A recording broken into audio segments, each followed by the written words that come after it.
पहले तो मैं अपना परिचय दे दूं आपको।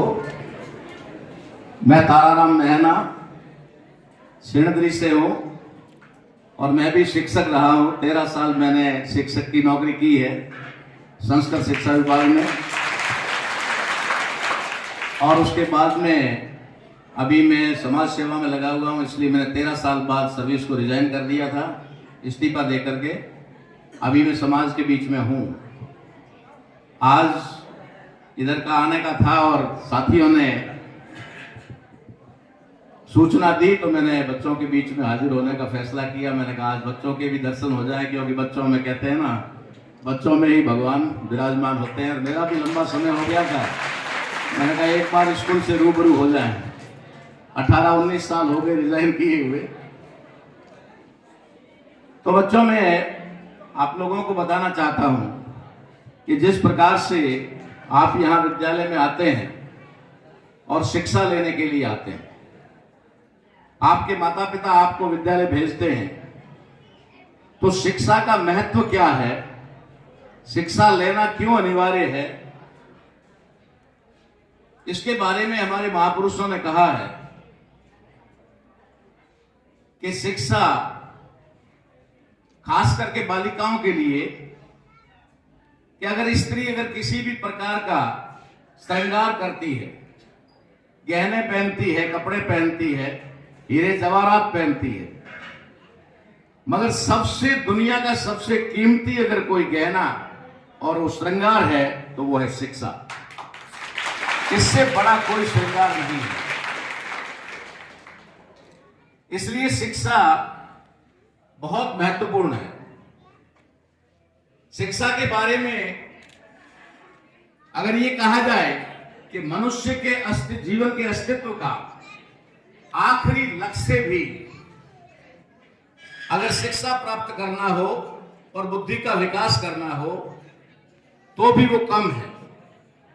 हमारे महापुरुषों में बहुत सारे ऐसे महापुरुष हुए हैं जिनमें एक बाबा साहब अम्बेडकर भी हुए, और बाबा साहब अम्बेडकर को ज्ञान का प्रतीक कहा जाता है, सिंबल ऑफ नॉलेज कहा जाता है। क्यों कहा जाता है जानते हैं हम? इसलिए कहा जाता है कि शिक्षा के क्षेत्र में उनके पास जितनी डिग्रियां थी दुनिया में उनसे पहले भी नहीं और उसके बाद में भी किसी के पास नहीं थी। और दूसरी बात, सिंबल ऑफ नॉलेज क्यों कहते हैं? क्योंकि आपकी एजुकेशन यहां 12वीं क्लास पास करने के बाद कुछ बच्चे फैसला कर लेते हैं कि बस 12वीं कर लिया, आगे पढ़कर क्या करना। कुछ बच्चे कॉलेज करते हैं, उसके बाद सोचते हैं कि अब तो एमए हो गया है, अब तो ग्रेजुएशन पोस्ट ग्रेजुएशन हो गया है, अब पढ़कर क्या करना। और आखिरी जो हमारा टारगेट होता है वो नौकरी होता है, और नौकरी प्राप्त करने के बाद तो शायद कोई भी नहीं पढ़ता है, कोई भी नहीं पढ़ता। लेकिन जिन्हें सिंबल ऑफ नॉलेज कहा जाता है, वे जब 6 दिसंबर 1956 को जिनका परिनिर्वाण होता है, तो जिस पलंग पर उन्होंने सांस छोड़ी उस पलंग के चारों तरफ 14 स्टूल रखे हुए थे, और 14 स्टूल के ऊपर करीबन 60 से ज्यादा पुस्तकें रखी हुई। यानी व्यक्ति जब अंतिम सांस ले रहा है तब तक किताबें उसके पास हैं। तो ज्ञान का कोई भी लिमिट नहीं होता है, ज्ञान की कोई भी सीमा नहीं होती है। और शिक्षा में, जैसा अभी गुरुजी ने आपको बहुत अच्छा लफ्ज कहा कि सिर्फ साक्षर होना ही शिक्षा नहीं। हमारे विद्यालय में कितनी शिक्षा है। देखो अभी बच्चे नृत्य कर रहे थे, डांस कर रहे थे, हालांकि इसमें एक शिक्षा मोबाइल खा गया। जो गाने की कला थी वो खा गया, अब सिर्फ नाचने तक सीमित रह गया। तो नाचना भी एक शिक्षा है, नाचना भी एक हुनर है, वैसे गाना भी एक हुनर है, खेलना भी एक हुनर है।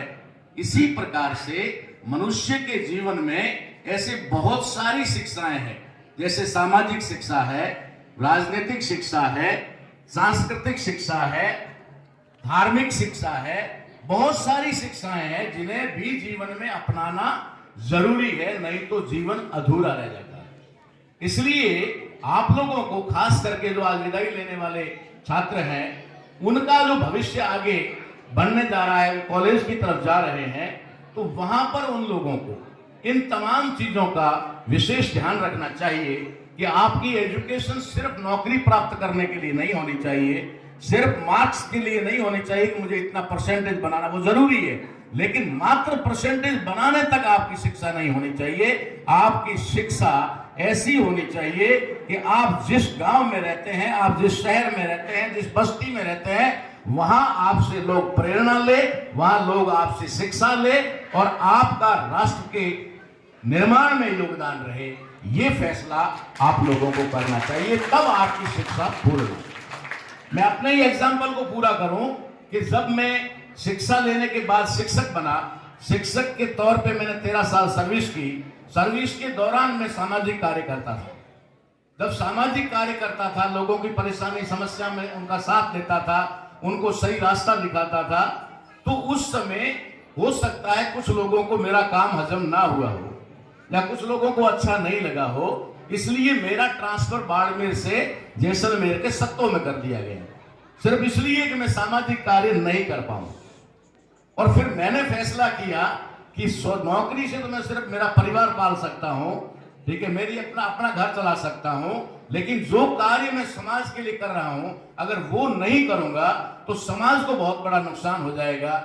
मेरे घर में, मेरे परिवार में अगर सबकी नौकरी नहीं है तो वो भी अपना भरण पोषण करते हैं, मैं भी कर लूंगा।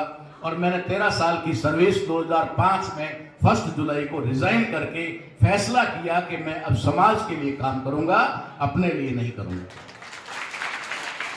मैं प्रत्येक व्यक्ति को, प्रत्येक कर्मचारी को, प्रत्येक शिक्षक को ये नहीं कहना चाहता कि आप लोगों को सर्विस रिजाइन करके ये काम करना चाहिए, मगर जहां तक हम कहें कि हम अपने देश का निखार लाना चाहते हैं, अगर हम देश को आगे बढ़ाना चाहते हैं, हम देश को वास्तव में राष्ट्र गुरु बनाना चाहते हैं, विश्व गुरु बनाना चाहते हैं, तो फिर अगर हमें जो काम करना है वो सिर्फ और सिर्फ अपने तक सीमित होकर नहीं करना है कि मैंने पढ़ाई कर ली, मेरी नौकरी लग गई, अब मुझे तनख्वाह मिल रही है और मेरे बीवी बच्चों तक मैं सीमित हो जाऊं। ये मानव का काम नहीं है, ये कि प्राणियों का काम हो सकता है, जानवरों का काम हो सकता है कि वो अपना जीवन जिए, अपना पेट भरे। मनुष्य के लिए ये होता है कि मैं अपने समाज के लिए, अपने गांव के लिए, अपने जिले के लिए, अपने राज्य के लिए, अपने देश के लिए क्या कर सकता हूं। ये चीज हमारे दिल में अभी से होनी चाहिए, तभी जाकर के हम आगे बढ़ सकते हैं। मुझे बहुत खुशी हुई यहाँ पर बालिकाओं की, बच्चियों की संख्या देख करके।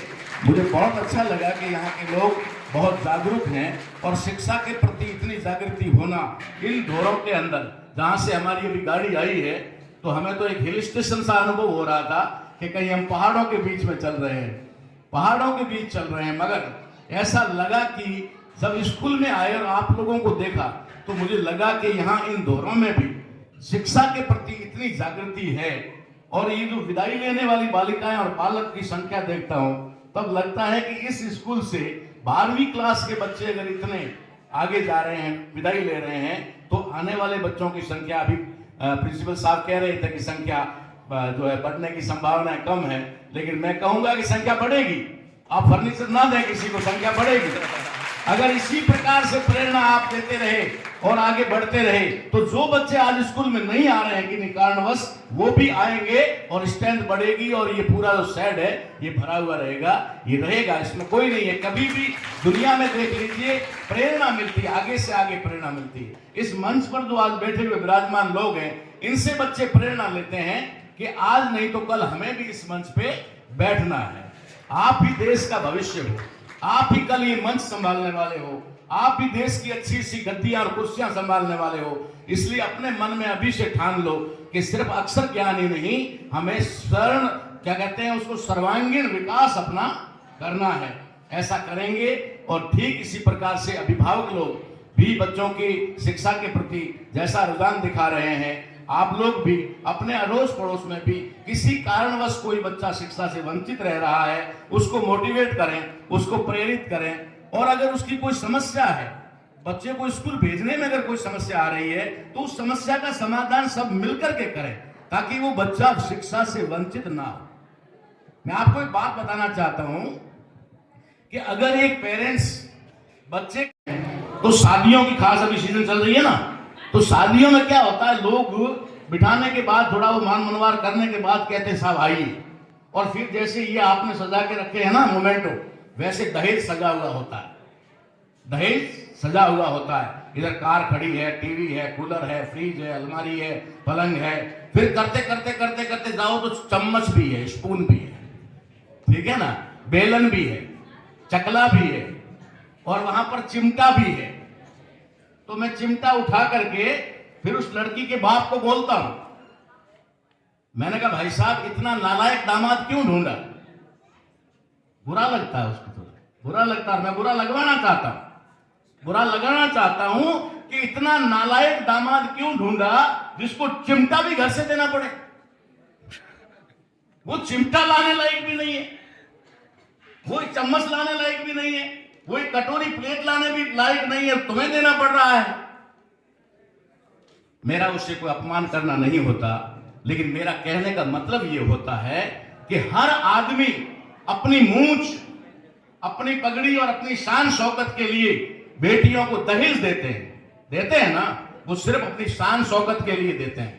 अगर असली दहेज देना है तो असली दहेज ये है, ये शिक्षा है। अगर आप अपनी बेटी को शिक्षा देगो, आपको दहेज देने की कोई आवश्यकता नहीं रहेगी। अरे दहेज तो आप एक बार दे दोगे, लाख, 2 लाख, 5 लाख, 10 लाख, लेकिन आपको पता नहीं है कि अगर आपने उस बच्ची को शिक्षा दे दी तो 1 साल में ही आपके दिए हुए दहेज से 4 गुना कमा सकती है, और जिंदगी भर कमाएगी वो तो अलग। इसलिए हमें ये दहेज बच्चियों को देने की बजाय वही पैसा बच्चियों की शिक्षा पर लगा करके उन्हें कामयाब करना चाहिए। ये संदेश देते हुए मैं अपनी वाणी को विराम देता हूं। आगे का कार्यक्रम आप सुचारू करें। सभी बच्चों को मेरा शुभाशीष कि आप आगे बढ़े और राष्ट्र निर्माण में अपना भाग लें।